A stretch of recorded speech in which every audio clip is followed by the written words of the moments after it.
தந்தை, மகன், தூய ஆவியினுடைய அருளும் ஆசீரும் ஒவ்வொருவரோடும் நிறைவாக இருப்பதாக. இன்று இந்த நாளிலே அன்னையாம் திரு அவையானது புனித அல்போன்சஸ் லிகோரியுடைய நினைவு நாளை நினைவு கூர்ந்து கொண்டாடுகின்றது. இந்த புனிதனுடைய வாழ்க்கை எங்களுக்கு எடுத்துக்காட்டான வாழ்வாக இருக்கின்றது.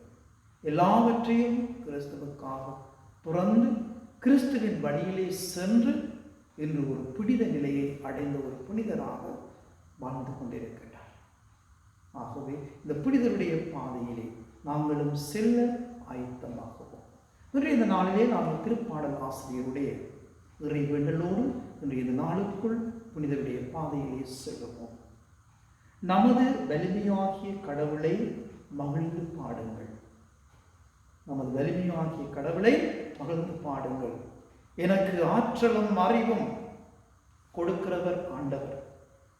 வல்லமையையும் வலிமையையும் கொடுப்பவர் ஆண்டவர். மன உறுதியையும் மனத்தெந்தையும் கொடுப்பவர் ஆண்டவர்.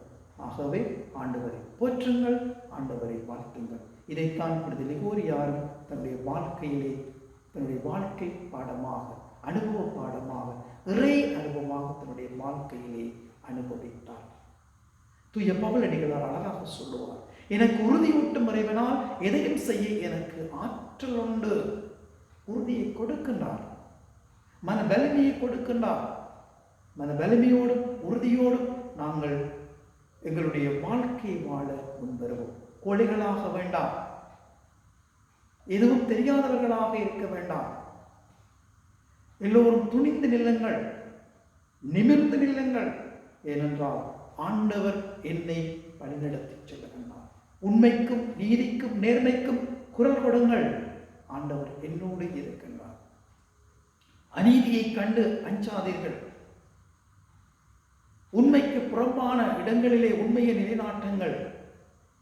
நீதியோடு எல்லோரையும் வழிநடத்தி செல்ல துணிந்த மனதோடு துணிந்து நெல்லுங்கள். ஏனென்றால் மன வலிமையை ஆண்டவர் உங்களுக்கு கொடுக்கிறார். ஆகவே மகிழ்ந்து பாடுவோம். கோழைகளாக இருக்க வேண்டாம், துணிந்து நிற்போம், மன உறுதியோடு நிற்போம். எங்களுடைய வாழ்க்கையை அஞ்சா நெஞ்சோடு ஆண்டவருடைய உறுதியோடு, ஆண்டவர் என்னை வழிநடத்துகின்றார், என்னோடு நிலை நிற்கின்றார் என்ற அசையாத உயரிய எண்ணங்களோடும் உயரிய உணர்வுகளோடும் ஆண்டவருடைய பாதையிலே நாங்கள் செல்ல தயாராகுவோம். அன்னைமரி மூலமாக மன உறுதியோடு வாழ்ந்து இறைவனை புகழும் உள்ளங்களாக நாங்கள் வாழுவோம். எல்லாம் வல்ல இறைவன் தந்தை, மகன், தூய ஆவிகள் அனைவரையும் நிறைவாக ஆசீர்வதிப்பார்.